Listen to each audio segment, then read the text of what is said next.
nous regardez, qui nous écoutez. Merci pour votre écoute. Merci de nous suivre pour les chroniques, les paraboles de Jésus. Nous nous retrouvons avec le pasteur Luc Réau pour une nouvelle parabole. Bonjour Luc. Bonjour Mehdi. Ça va? Ça va bien. Ouais. Donc aujourd'hui, sur quel terrain tu nous envoies? Culinaire. Culinaire. Oh.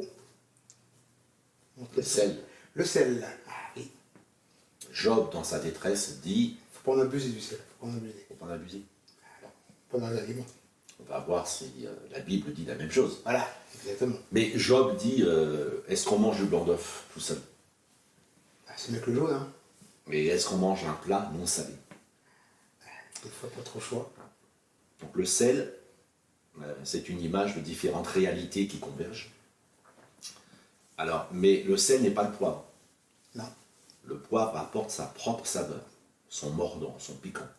Et il y a différents poivres. C'est pas non plus le miel. Non. Le miel qui donne de l'énergie et un certain réconfort lors d'états dépressifs légers. Petite cuillère de miel, ça rassainit.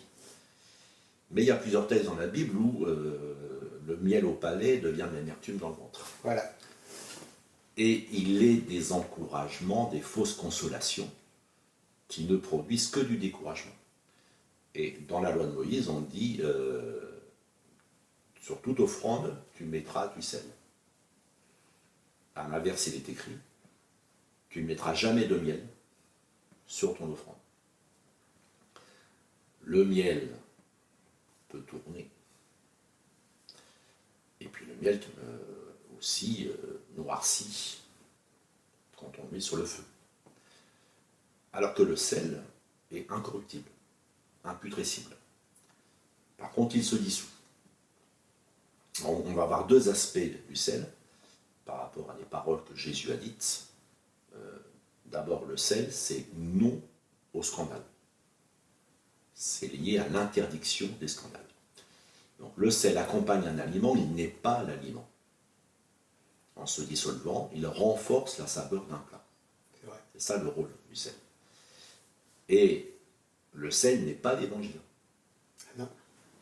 Quand Jésus dit « vous êtes le sel de la terre », nous ne sommes pas l'évangile. Le sel n'est pas l'évangile. Donc celui qui annonce l'évangile est au service de l'évangile. Mais il peut, par ses agissements, dénaturer l'évangile et agir d'une manière contraire à l'évangile qu'il annonce. Donc Jésus dit, c'est dans Marc 9, qui n'est pas contre nous et pour nous. Bon, ça va. Et quiconque vous donnera à boire un verre d'eau en mon nom, parce que vous appartenez à Christ, je vous le dis en vérité, il ne perdra pas sa récompense.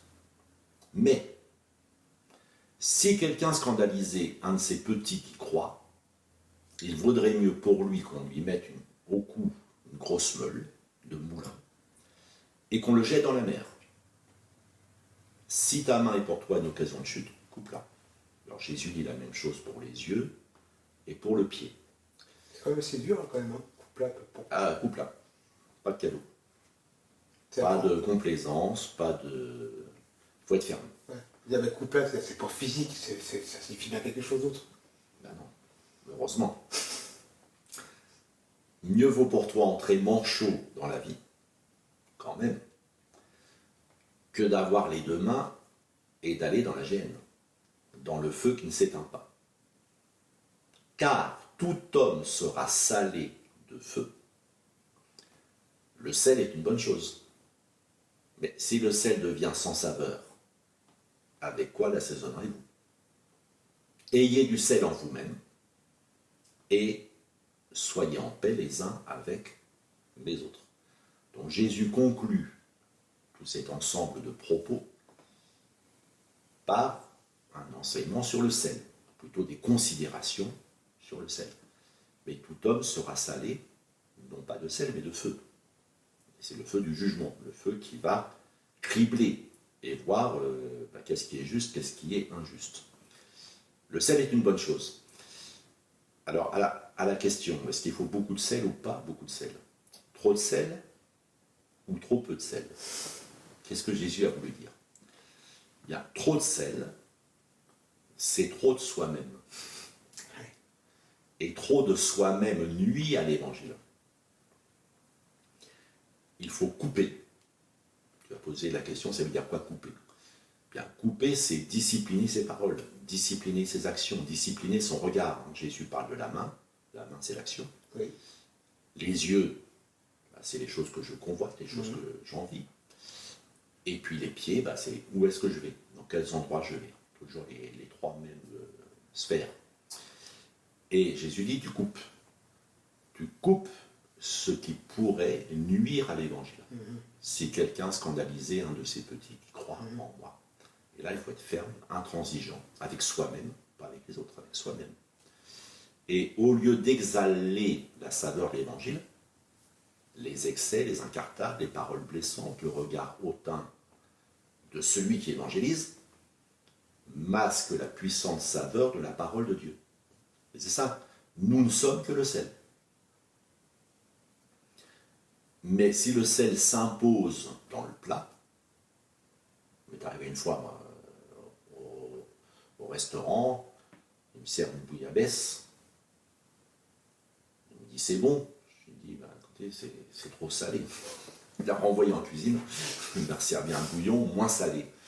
Ben oui, parce que s'il y a trop de sel, ce que le sel est censé magnifier ne se voit plus. Ouais. Donc, quand un chrétien donne un petit témoignage de ce que Dieu a fait dans sa vie, quand il dit comment il a compris un verset de la Bible, bon, ça donne du sel. Parce que celui à qui on parle dit, si Dieu l'a fait pour lui, il peut le faire pour moi. Exactement. S'il a trouvé tel réconfort dans la Bible, pourquoi est-ce que moi je ne trouverais pas aussi un réconfort dans la Bible? Mais si je surcharge de ce que j'ai vécu moi, ou de mes interprétations personnelles à moi, l'évangile passe au second rang. Ouais. Le plat passe en dessous, et mon grain de sel prend le dessus. Bon jeu de mots. Prend le dessus. Alors, il faut juste ce qu'il faut. Il faut juste ce qu'il faut. Ça c'est un premier sens. C'est non au scandale. Maintenant, ce qu'on a lu se termine par « Et soyez en paix les uns avec les autres ». Et il y a un lien plus fort que ce qu'on pense entre le sel et la paix. Et j'en arrive au deuxième point, le sel, oui à la paix. Et là, il y a une référence à la croix. Donc on a lu dans Marc tout à l'heure, maintenant dans Luc. Jésus va aussi terminer sur le sel, mais ce qui précède est différent. C'est-à-dire que c'est une référence à la croix. L'abandon de priorités clivantes, de projets belliqueux, de désirs de puissance. Luc 14. Si quelqu'un vient à moi, sans me préférer à son père, à sa mère, à sa femme, à ses enfants, à ses frères, à ses sœurs, et même à sa propre vie, il ne peut être mon disciple. Comme ça veut dire, il veut être le premier dans le cœur, dans les cœurs. Jésus veut être le premier, ça tout à fait. Il est le Seigneur. Et quiconque ne porte pas sa croix et ne me suit pas, ne peut être mon disciple.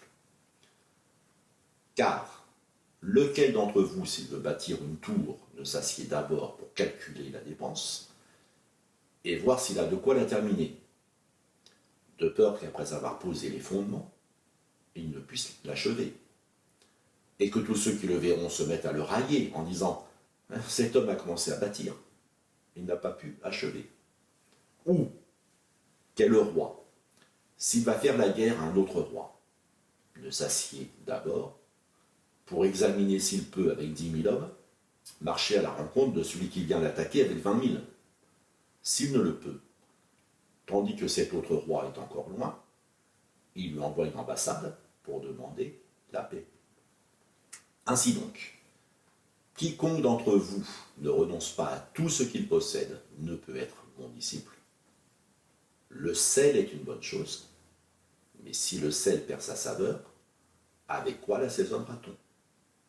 Il n'est bon ni pour la terre, ni pour le fumier. On le jette dehors. Que celui qui a des oreilles pour entendre, entende. Donc la référence au sel vient à la suite des propos sur le roi qui part en guerre, ou celui qui veut bâtir une tour, ou celui qui met sa famille au-dessus de tout, ou sa propre vie au-dessus de tout. Et c'est là que Jésus nous apprend que pour qu'il y ait paix, il faut savoir renoncer. Alors pourquoi c'est lié au sel? Parce que dans l'Ancien Testament, quand on veut dire qu'une alliance est inviolable, en fait c'est une alliance de sel.